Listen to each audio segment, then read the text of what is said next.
अस्सलाम वालेकुम जी। हमारी आज की क्लास जो है वो इससे रिलेटेड है कि हमने वैसे तो इफ़ पढ़ा हुआ है पीछे भी कि हमारी पुरानी क्लासेस के अंदर कि इफ़ कैसे यूज़ किया जाता है, इफ़ एंड इफ़ और कैसे यूज़ किया जाता है।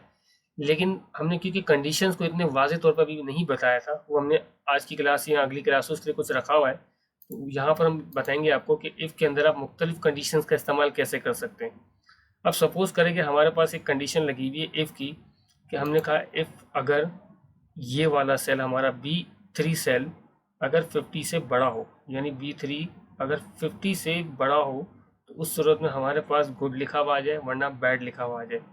तो देखिए, अगर ये सेल आपका 50 से बड़ा है तो उस सूरत में यहाँ पर आपके पास फार्मूला जो लगा हुआ है उसके हिसाब से गुड लिखा हुआ आ जाएगा।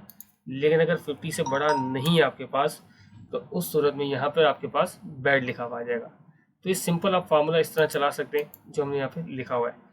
इसी तरह फिर हमारे पास सेकंड कंडीशन है इसके अंदर, कि हमने कहा इफ़ अगर B6 यानी ये वाला सेल हमारा 6 वाला सेल 50 से बड़ा हो, तो उस सूरत में 100 को मल्टीप्लाई कर दे 5 से, वरना बैड लिखा हुआ है। अब यहाँ पर हमने थोड़ी सी कंडीशन को चेंज किया है, क्योंकि पहले हमने सिंपल कंडीशन लगाई थी गुड और बैड की, कि गुड आएगा या बैड आएगा। लेकिन अब हम यहाँ पे कैलकुलेशन करवा रहे हैं। अगर ये सेल 50 से बड़ा होगा, 50 से बड़ा होगा, तो ये कैलकुलेशन होगी और जो इसका आंसर निकलेगा वो यहाँ पे आपको नज़र आ जाएगा, वरना आपके पास नॉर्मल बैड लिखा हुआ आ जाएगा। तो अब देखिए, अगर 50 हमारे पास 50 से बड़ी अमाउंट नहीं लिखी हुई तो हमारे पास यहाँ पर बैड लिखा हुआ है। लेकिन अगर 50 से बड़ी अमाउंट लिखी हुई है तो फिर ये 100 को मल्टीप्लाई कर रहा है 5 से, और यहाँ पे शो कर दिया इसने 500। इसी तरह इस इफ़ की कंडीशन को मज़ीद हम थोड़ा सा एडवांस पे लेके जाते हैं। हमने कहा इफ़ अगर B7 यानी ये वाला सेल आपका 50 से बड़ा हो, तो उस सूरत में 100 को मल्टीप्लाई कर दे 5 से, यानी 500 लेके आ जाएगा। या फिर 10 को माइनस कर दे 2 से, यानी 8 इसका आंसर शो कर देगा। तो हमारे पास अगर देखें 55 से बड़ी अमाउंट है तो क्या आंसर आ गया 500, यानी पहली कंडीशन अप्लाई हुई।